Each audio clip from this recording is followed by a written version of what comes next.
Anyways, back to the topic. For her manager. Yes, my manager, I'm so thankful to her because from what recently happened to me,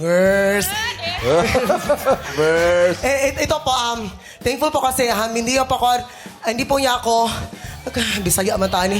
Hindi po niya ako pinababayaan po kasi gusto niya matutunan yung mga nangyari ko before. Kaya kailangan ko pong,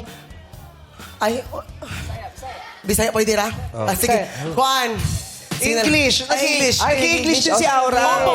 Mali lang. Pero nag-i-English. It's the thought that counts. Yes, you're right, BFF. Yes, according to the Mami Vice, she told me that you have to suffer your coincidence.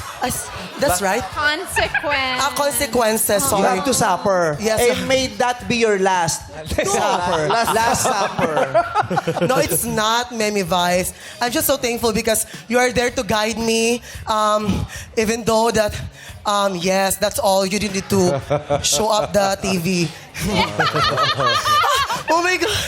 Ay, bilang si Aura, anong spell ng apelido mo? Brigela po. Anong spell? Anong spelling ng Brigela? Kalokalike po sinalihan ko. Hindi ko spelling ko. Hindi spelling bee. Tama naman. Kalokalike naman talaga.